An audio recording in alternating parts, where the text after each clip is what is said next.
How's it going, everyone? Welcome back to Boylai Hobby Time. This week I'm building my first Star Trek model. This is for my dad. He wanted to give it to a friend of his, and he asked me to build it for him. I haven't watched much Star Trek, so I was kind of flying blind here, but I did have some help from Interstellar Modeler. I'll put a link to his channel below. He gave me a lot of pointers and a lot of good insight into Star Trek. While I was carving this out, I realized the ship kind of looks like Squidward. Both of the models that I used were from Polar Lights. They're in 1 to 1000 scale, and they didn't come with a lighting kit, so I had to add my own. I use these nano LEDs in a lot of my builds. They're fairly inexpensive and they give off a good amount of light. So I used one for each side to light up the little red dome that sits at the front of these propulsion units. Once I had the LEDs in place, I applied some plastic cement. To make sure that it didn't go anywhere, I used some clamps while it dried.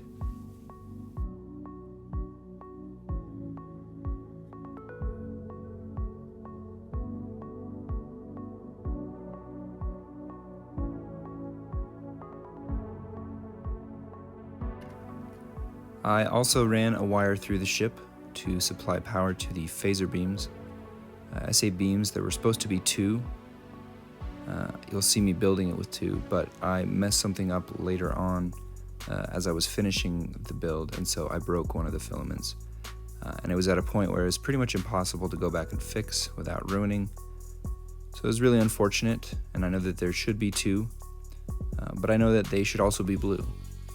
So there's a few things that are canonically wrong or inaccurate to the TV show, but try and overlook it if you can.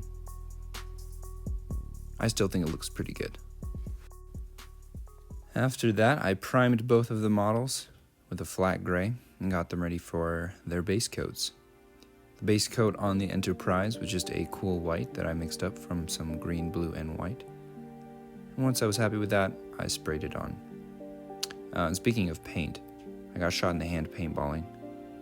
That's also why you see me with the blue ring on right now. That's the one I wear when I do outdoorsy stuff, so I don't lose my gold one.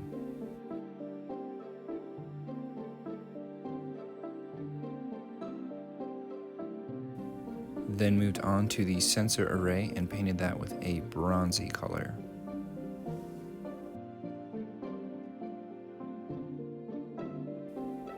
For the standoffs, I used some 1/8" brass tubing. This was the right size to hold the ships in place and not bend, but also had enough room for the wires to pass through. Measured that out to about 4 inches off the wall, and I cut it with this little pipe cutter. It's super nice, it cuts it very cleanly. It does kind of crimp the end a little though, and so I used some pliers to help bring that back so it wouldn't be cutting or stripping the wires as I pulled them through. That's a tip I learned from my electrician brother.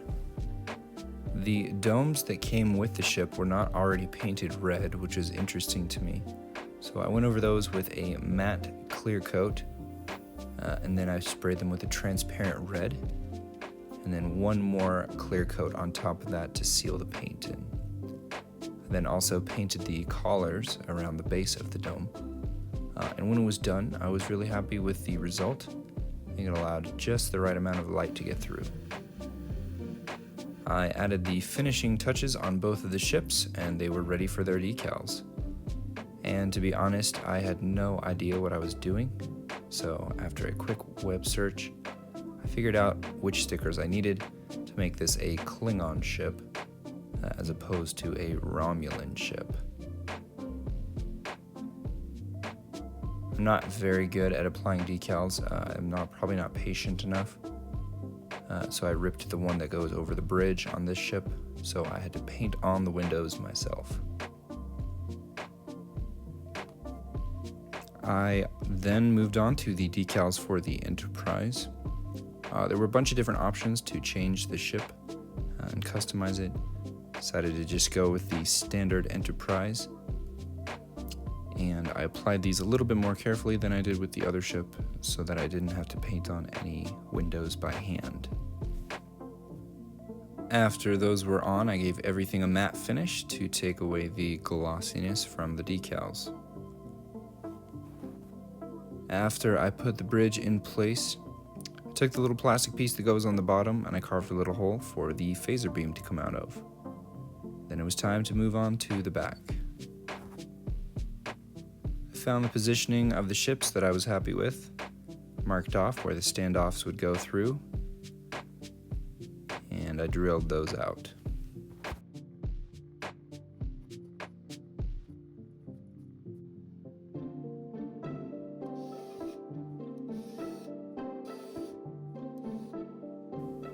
I also took some little pieces of wood, drilled a hole in each one that was the same size as the standoff.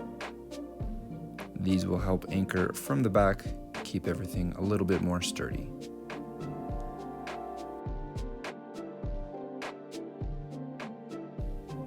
Then mixed up a 2-part epoxy and applied that to the back of each of the pieces of wood, as well as the pipe, and I pushed those in place. I used some tape to hold them to keep them from rotating, and I laid it down on the back till it was dry. Then I painted the entire thing with black 3.0, began working on the electronics.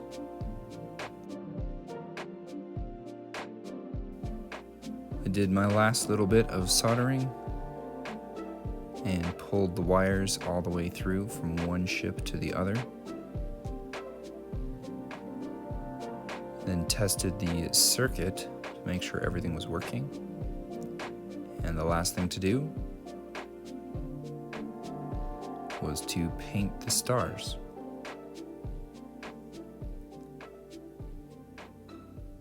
And then I called it good.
That is it for this build. Thank you all so much for watching. Hope you have a great week. I will see you next time.